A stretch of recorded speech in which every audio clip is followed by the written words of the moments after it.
एक तो कोरोना, दूजे बाढ़। डबल इंजन की सरकार में डबल मार झेल रहा है बिहार। आइए आपको पूरी कहानी ही बता देते हैं। एक तो कोरोना से बिहार की स्थिति दिन ब दिन भयावह होती जा रही है। ऊपर से बाढ़ के प्रकोप से पूरा बिहार जलमग्न हो गया है। अब आपको लगेगा कि ये तो प्राकृतिक आपदा है। बिल्कुल ऐसा ही है, लेकिन जरा रुकिए। जब सरकार आपदा के लिए पहले ही तैयारी से चूक जाए और आपदा के बाद भी बेखबर रहे तो सवाल तो पूछा जाएगा।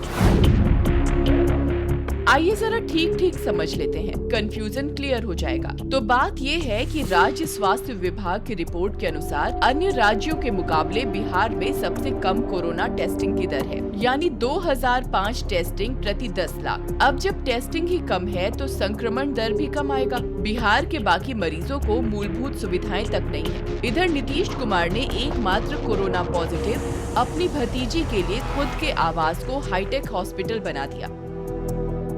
अब नीतीश कुमार थेथरई से कह रहे हैं, सब ठीक है अब्बू। अरे हम ठीक हैं। ठीक कहाँ है चाचा, ठीक कहाँ है? अब एक नजर बाढ़ की तरफ भी दौड़ा ही लेते हैं। बिहार की नदियां उफान पर हैं। सरकार के सत्ता का नशा भी डबल उफान है। बिहार की सड़कें जलमग्न हैं। चारों ओर हाहाकार मचा है। किसानों की फसल बर्बाद हो गई। क्या अमीर क्या गरीब, बाढ़ के रास्ते में जो भी आया, बाढ़ ने उसके घर और जान माल तक को खुद में विलीन कर लिया। ये प्राकृतिक है, लेकिन बाढ़ की समस्या को रोकने के लिए 15 साल से नीतीश कर क्या रहे हैं? ये तो पूछने वाला सवाल है। आखिर क्यों गाहे बगाहे इतने घोटाले निकलकर सामने आ रहे हैं? आखिर क्यों लोगों को बाढ़ की विभीषिका से बचने के लिए उचित संसाधन तक मुहैया नहीं कराए जा रहे? सुविधा के अभाव में एक नाव में जान हथेली पर रखकर क्यों चलने को मजबूर है बिहार वासी?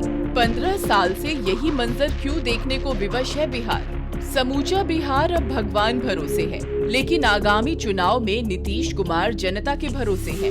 अब सोचना आपको है कि भरोसे के इस खेल में जिसने बिहार का भरोसा तोड़ा हो, उस पर बिहार क्यों भरोसा करे?